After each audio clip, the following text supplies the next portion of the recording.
जहांगीर सिदरा से कहता है कि मैं जब भी देखता हूँ तुम सिर्फ और सिर्फ या जीनत की और या फिर इस लड़की की बुराइयां करती रहती हो, जिसकी वजह से मेरा दिल काफ़ी परेशान होता है। कभी हमारे रिश्ते पर भी ध्यान दे लिया करो। न जाने क्यों तुम इस लड़की के पीछे हाथ धो के पड़ चुकी हो, जिसको सुनकर वो कहती है कि तुम आखिरकार सितारा की इतनी साइड क्यों लेते हो। मुझे तो कुछ समझ नहीं आती, हर एक से भिड़ जाते हो। असल मसला क्या है, क्या तुम मुझे बता सकते हो। जिस पर वो कहता है, अरे भाई भाभियां हैं हमारी और क्या है, मैं बस यही कहता हूँ कि उनका ज़रा साथ दिया करो और खामोश रहा करो। जिस पर वो कहती है कि कभी जीनत भाभी के बारे में तो तुमने कभी आवाज़ नहीं उठाई और ना ही तुम कभी बोले हो, लेकिन आखिर इसकी वजह से तुम्हें इतना क्यों तकलीफ होती रहती है। देखो उन लोगों का पीछा छोड़ दो, तुम्हारे बस की बात नहीं है। जिस पर आप देखेंगे कि वो कहता है ज़ुबैर से कि ज़ुबैर भाई आप बिला वजह सिद्रा की बातों को दिल पे मत लिया करें, क्योंकि सिद्रा की तो आदत है, वो तो हर एक से इसी लहजे में बात करती है। पता नहीं सितारा भाभी के बारे में क्यों इस तरह की फजूल बात कर की, हालांकि उन्होंने तो आज तक इस तरह की कोई फजूल हरकत की ही नहीं है। जिस पर ज़ुबैर का दिल और ज़्यादा हल्का हो जाता है और कहता है, हाँ बात तो तुम्हारी बिल्कुल सही है। आगे से सिद्रा की ही झड़प पड़ जाती है और ये सारा कुछ करवाने वाला पीछे से जहांगीर है। जहांगीर ही ये सब कुछ करवा रहा है। आप देखेंगे कि जीनत से कहता है कि मुझे समझ नहीं आ रही कि आप सितारा के पीछे क्यों पड़ चुकी हैं। इन सब चीज़ों में सितारा का कोई भी कसूर नहीं बल्कि ज़ुबैर भाई का कसूर है। इसलिए बिला वजह सितारा को अंदर घसीटने की कोई भी ज़रूरत नहीं है और मैं आपको कतई इस चीज़ की इजाज़त नहीं दूंगा कि सितारा को अंदर घसीटा जाए। आगे से आप देखेंगे वो कहती है कि अगर ज़ुबैर को ये सारी बातें मालूम होगी जो मैं देख रही हूँ और महसूस कर रही हूँ, तो यकीन मानो बहुत गलत हो जाएगा। सितारा की और तुम्हारी दोनों की इस घर से छुट्टी हो जाएगी। जिस पर आप देखेंगे कि सितारा कहती है कि मेरी छुट्टी इस घर से कोई नहीं करवा सकता, बल्कि तुम तैयार हो जाओ, तुम्हें बहुत जल्द इस घर से जाना है। मैं तुम्हें साफ साफ बताई दे रही हूँ कि आखिर क्या तमाशा लगा रखा है तुमने, और तुम अपने आप को समझते क्या हो। देखो तुम्हारी बात का इधर कोई भी यकीन नहीं करेगा। बस मैं तुम्हें इतना ही समझाना चाहती हूँ कि अगर रहती हो तो खामोशी से रहो, और अगर तुम्हें किसी बात का कुछ पता भी है ना, तो फिर भी तुम्हें खामोश रहना होगा।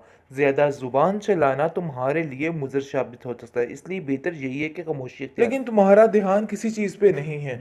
आ जाना इधर आंख मटके करके, ही तो बिल्कुल भी गलत बात है, और मैं बड़े अच्छे तरीके से समझ रही हूँ कि तुम क्या कह रही हो। क्योंकि सितारा जिस तरीके से छुप छुप कर हर चीज़ को करना चाह रही है और जहांगीर की तरफ माइल होने की कोशिश कर रही है, ये चीज़ बहुत ही खतरनाक उसके लिए साबित हो सकती है और जीनत के लिए बहुत बेहतरीन साबित हो सकती है। आप जीनत को कुछ भी करने की ज़रूरत नहीं पड़ेगी, बल्कि सब कुछ सामने आ जाएगा और हर चीज़ का दावा खुद ही हो जाएगा। आप देखेंगे कि बहुत जल्द असलम से भी जान छूटने वाली है इस बेचारी जीनत की, क्योंकि सितारा को वो एक आग नहीं बाता है, इसलिए वो साफ साफ कह देगी कि ये यहाँ पे मत आया करे। मैं बिल्कुल भी पसंद नहीं करती हूँ। सितारा बहुत ही चालाक किस्म की लड़की है, बार बार अब दिल में लेके बैठ चुकी है और जंग लगा के बैठी है सिद्रा और उसकी माँ से, और कहती है इन लोगों को मैं नहीं छोड़ूंगी। मैंने असलम को तो निकाल ही दिया, लेकिन ये लोग भी इधर नहीं रहेंगे, मैं बारी बारी करके सारा सफाया करती जाऊंगी। लेकिन ये है कि अब उसने अपना माइंड चेंज कर लिया है और वो कुछ और ही ख्वाब देखना शुरू हो चुकी है, जिसकी वजह से आप देखेंगे जी उसके दिमाग में दूर दूर तक सिर्फ और सिर्फ जहांगीर की बातें रह जाती हैं। इसके अलावा कुछ नहीं, कोठी बंगले के अलावा उसको और कुछ याद नहीं आता है। और बाकी उसको रही बात ज़ुबैर की, और ज़ुबैर की हर चीज़ को भूल भुला चुकी है। उसके दिमाग में ऐसा कुछ भी बाकी नहीं रह गया है। उसके दिमाग में सिर्फ और सिर्फ यही बाकी रह गया है कि उसको अब क्या करना है और क्या नहीं करना, और अपनी अगली ज़िंदगी के लिए किस तरीके से हर चीज़ को हैंडल करना है। सिर्फ इन्हीं बातों को लेके वो हर वक्त सोचती रहती है कि वो क्या करे तो सारा मामला ठीक हो जाए। लेकिन जी आप देखेंगे बहुत जल्द ये चीज़ भी सबके सामने आ जाने वाली। सो फाइनली आ गया कहानी में ट्विस्ट, क्योंकि अब जाकर अंदाज़ा हो रहा है ज़ुबैर को कि ये लड़की कुछ दाव पेच खेल रही है और बहुत ज़्यादा परेशान है इसकी वजह से, और कहता है कि मुझे साफ साफ बताओ सितारा कि आखिर मसला क्या है, तुम इस घर में खुश क्यों नहीं हो। हम सब तुम्हें इतना प्यार देते हैं, लेकिन इसके बावजूद तुम पर कोई किसी बात का असर नहीं है। तुम्हें कितनी दफ़ा कहा है कि मेरी माँ को वक्त दिया करो, मैं अपनी माँ के बारे में एक लफ्ज़ भी बर्दाश्त नहीं कर सकता हूँ। जिसको सुनकर वो कहती है कि अरे वाह इतनी जल्दी रंग ढंग बदलेंगे, मैंने तो सोचा ही नहीं था। मुझे तो यकीन ही नहीं आ रहा कि आप लोग इस कदर घटिया लोग हैं कि अपनी आई पर कुछ भी कर सकते हैं।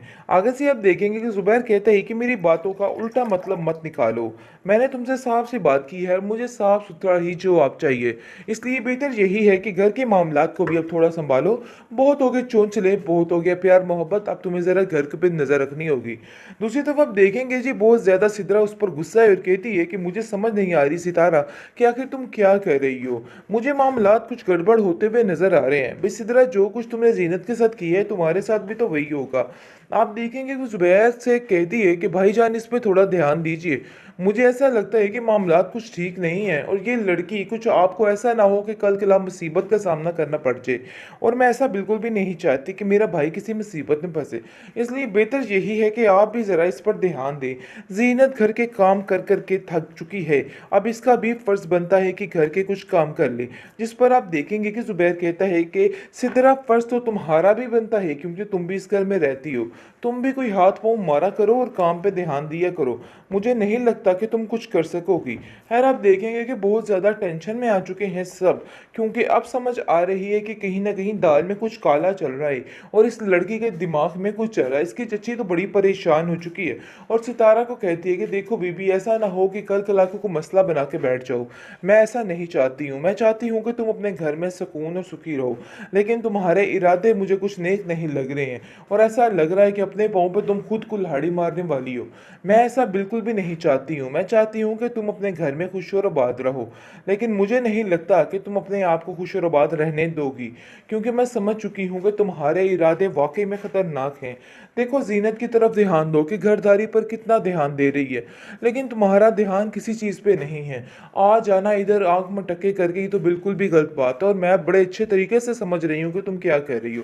क्योंकि सितारा जिस तरीके से छुप-छुप कर हर चीज़ को करना चाह रही है और जहांगीर की तरफ माइल होने की कोशिश कर रही है, ये चीज़ बहुत ही खतरनाक उसके लिए साबित हो सकती है और ज़ीनत के लिए बहुत बेहतरीन साबित हो सकती है। अब ज़ीनत को कुछ भी करने की ज़रूरत नहीं पड़ेगी, बल्कि सब कुछ सामने आ जाएगा और हर चीज़ का दावा खुद ही हो जाएगा। आप देखेंगे कि बहुत जल्द असलम से भी जान छूटने वाली है इस बेचारी ज़ीनत की, क्योंकि सितारा को वो एक आग नहीं भाता है, इसलिए वो साफ-साफ कह देगी कि ये यहाँ पे मत आया करे। मैं बिल्कुल भी पसंद नहीं करती हूँ। सितारा बहुत ही चालाक किस्म की लड़की है, बार-बार अब दिल में लेके बैठ चुकी है और जंग लगा के बैठी है सिद्रा और उसकी माँ से और कहती है इन लोगों को अब मैं नहीं छोड़ूँगी। मैंने असलम को तो निकाल ही दिया, लेकिन ये लोग भी इधर नहीं रहेंगे। मैं बारी-बारी करके सारा सफाया करती जाऊँगी। लेकिन ये है कि अब उसने अपना माइंड चेंज कर लिया है और वो कुछ और ही ख्वाब देखना शुरू हो चुकी है, जिसकी वजह से आप देखेंगे जी उसके दिमाग में दूर-दूर तक सिर्फ़ और सिर्फ़ जहांगीर की बातें रह जाती हैं। इसके अलावा कुछ नहीं, कोठी बंगले के अलावा उसको और कुछ याद नहीं आता है। और बाकी वो उसको रही बात ज़ुबैर की, और ज़ुबैर की हर चीज़ को भूल-भुला चुकी है। उसके दिमाग में ऐसा कुछ भी बाकी नहीं रह गया है। उसके दिमाग में सिर्फ़ और सिर्फ़ यही बाकी रह गया है कि उसको अब क्या करना है और क्या नहीं करना और अपनी अगली ज़िंदगी के लिए किस तरीके से हर चीज़ को हैंडल करना है। सिर्फ़ इन्हीं बातों को लेके वो हर वक़्त सोचती रहती है कि वो क्या करे तो सारा मामला ठीक हो जाए। लेकिन जी आप देखेंगे बहुत